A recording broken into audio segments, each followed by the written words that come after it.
The definition of inclusive education, special education, and even different ways of accessing educational support varies across Canada because education is provincially regulated. So for example, in this diagram, students who are formally identified with disabilities, as represented by the colored dots, sometimes are just simply placed into a classroom with other students who are not formally identified with a disability, as represented by the green dots. And this really can lead to stigmatization.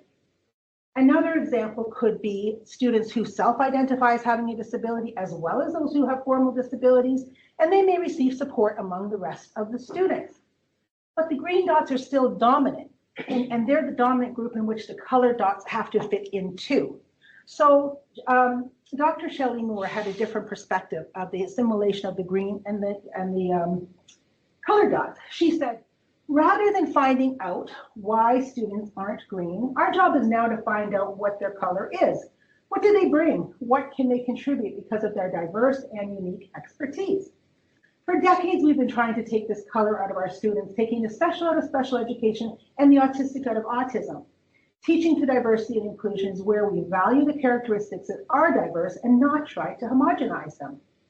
The only way to ensure there was no other was not to make us all green, but instead to make us all another.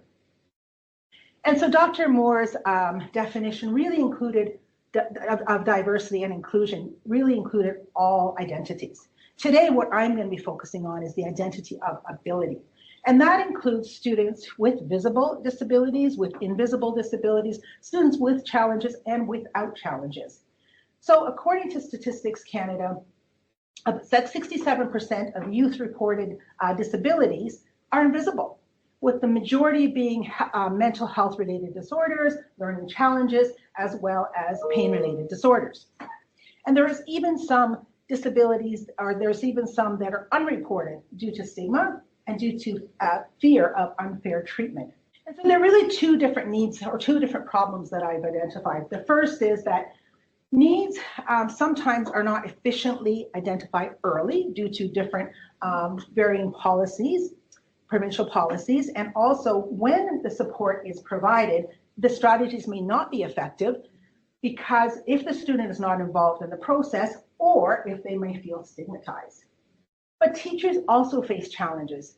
They sometimes have a lack of time, lack of resources, and lack of support in the classroom. And so what I wanted to do is I wanted to develop an online student-directed holistic assessment tool that would help teachers save time in identifying and effectively supporting the diverse needs of all students in inclusive classroom settings and develop motivated, self-regulated learners.